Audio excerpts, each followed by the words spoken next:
Sehari menjelang pemungutan suara pemilihan kepala daerah serentak, Bawaslu Bojonegoro menemukan TPS yang akan didirikan di halaman rumah mertua salah satu tim sukses pasangan calon kepala daerah. Temuan ini berada di TPS 1, Desa Ngulanan, Kecamatan Dander, Kabupaten Bojonegoro. TPS tersebut diketahui berdiri di halaman rumah Suparno, yang merupakan mertua dari salah satu anggota DPRD Bojonegoro dari PDI Perjuangan. Sementara itu, panitia pemungutan suara Desa Ngulanan Hasan Syafi'i mengatakan, jika rencana didirikannya TPS ini sudah direncanakan sejak lama, sekitar 3 bulan yang lalu dengan mempertimbangkan berbagai hal, seperti menghindari bangunan tenda di musim hujan. Selain itu, di sekitar lingkungan ini juga ada banyak proyek pembangunan drainase yang belum selesai.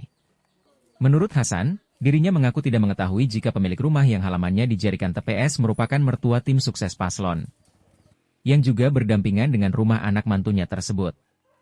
Pihak PPS akhirnya memindahkan TPS 1 ini ke rumah warga yang tak jauh dari lokasi awal. Karena undangan pemberitahuan juga sudah disebar ke masing-masing pemilih. Sementara itu, Ketua Bawaslu Bojonegoro Handoko Sosro Hadi Wijoyo mengatakan, jika ditemukannya TPS yang berada di mertua paslon itu merupakan hasil pengawasan di lapangan. Setelah adanya temuan tersebut, pihak Bawaslu Bojonegoro mengaku sudah memberikan saran perbaikan untuk memindah lokasi TPS yang dimaksud. Kenapa kita menggunakan ini kan posisinya kita ini di tengah. Oh gitu. Untuk menjangkau semua itu. Terus kenapa kita memilih lokasi ini kok enggak sebelahnya, Karena kita menghindari yang namanya tenda.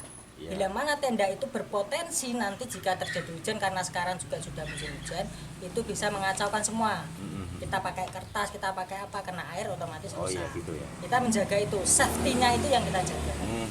Terus yang selanjutnya kita juga mempertimbangkan keselamatan warga. Makanya ada beberapa daerah di TPS 1 ini terjadi pembangunan Yuditnya belum selesai. Kalau itu nanti kita lewati atau ada rumah yang dipakai di daerah Yudit itu, khawatirnya nanti membahayakan keselamatan. Oh gitu. Itu mulai dari nanti kita bicara yang lansia bagaimana, yang disabilitas bagaimana.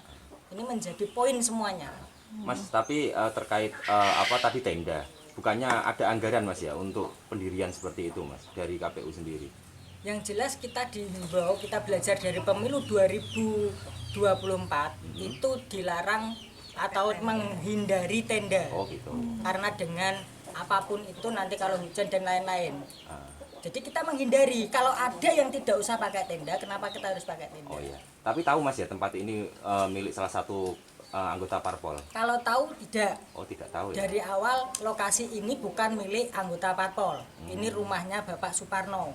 Yang dimaksud anggota parpol ini siapa kita juga tidak tahu. Nah, kita baru tahu tadi malam bahwasanya ada nama Doni Setiawan itu di dalam tim pemenangan. SK-nya kita juga baru tahu tadi malam saat ada konfirmasi dari Bapak Komisioner KPU untuk pindah tempat.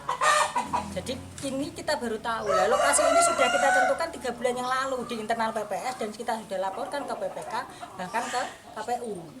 Di situ sudah ada lengkap mulai geotagging, nama pemilik rumah sampai foto sudah lengkap semua. Kenapa baru dipermasalahkan H-2?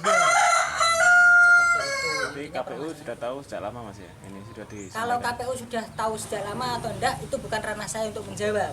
Tapi yang jelas kita sudah berkirim data ini sudah lama. Yang mempermasalahkan siapa? Kalau yang mempermasalahkan kita juga enggak tahu Pak. Yang jelas kita kemarin tadi malam tuh dapat perintah dari KPU karena ada potensi melanggar, potensi apalah, maka harus dilakukan pemindahan TPS. Nah setelah kita komunikasikan dengan KPPS, ini KPPS yang keberatan karena C pemberitahuan atau C6 ini sudah tersebar semua. Hampir 530 sekian, kritingnya saya lupa, tapi 530 itu